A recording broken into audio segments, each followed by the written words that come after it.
বাংলাদেশের বর্তমান রাজনৈতিক পরিস্থিতি বেশ উত্তপ্ত। শেখ হাসিনা পালিয়ে গেলেও দেশে আটকা পড়েছেন তার অনেক ঘনিষ্ঠ সহযোগী।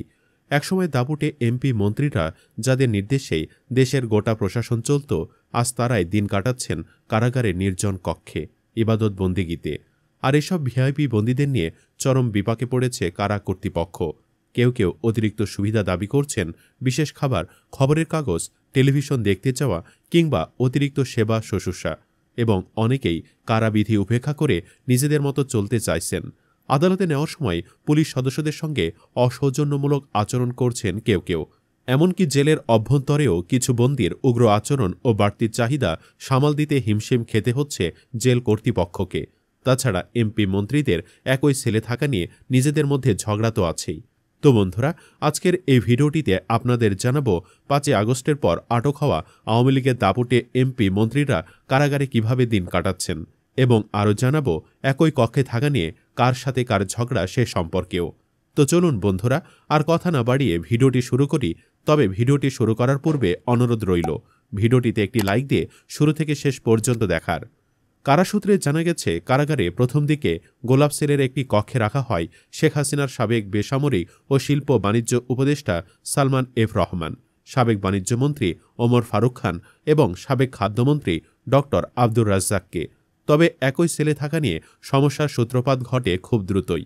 সালমান এফ রহমানের সঙ্গে বাকি দুই বন্দীর বনিবনা হচ্ছিল না বলে জানায় কারাসূত্র। জানা যায়, সালমান এফ রহমান প্রায়ই সেবকদের সঙ্গে উচ্চস্বরে কথা বলতেন এবং নানা বিষয়ে অতিরিক্ত চাহিদা তুলে ধরতেন। এর ফলে একই কক্ষে থাকা ওমর ফারুক খান ও ড আব্দুর রাজ্জাক অসন্তোষ প্রকাশ করেন এবং কারা কর্তৃপক্ষকে অনুরোধ করেন যেন তাদের অন্য সেলে সরিয়ে নেওয়া হয়।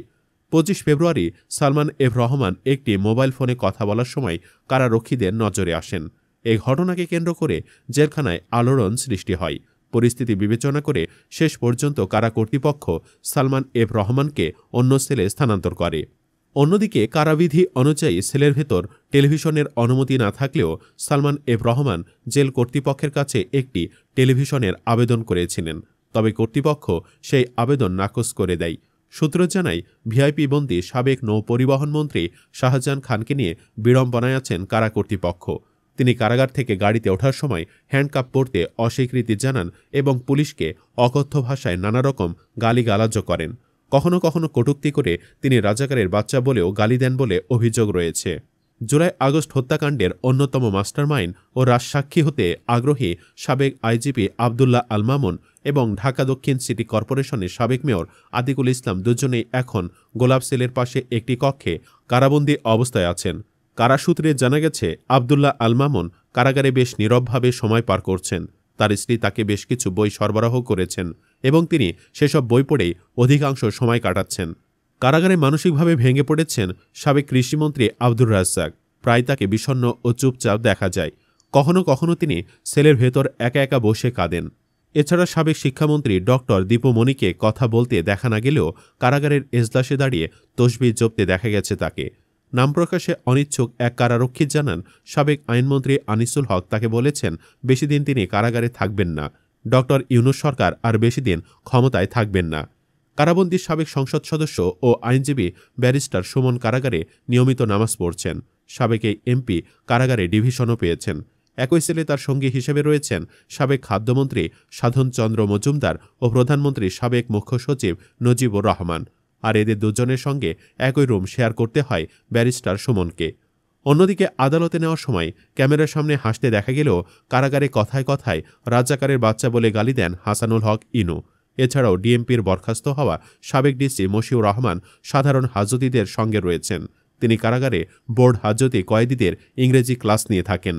কারাগারে আরেক বন্দী জুনায়েদ আহমেদ পলক সেলে বেশিরভাগ সময় গান গেয়ে সময় পার করছেন। তাছাড়া আদালতে নেওয়ার পথে তিনি সাংবাদিকদের সামনে নানা মন্তব্য করে নজরে আসার চেষ্টা করেন।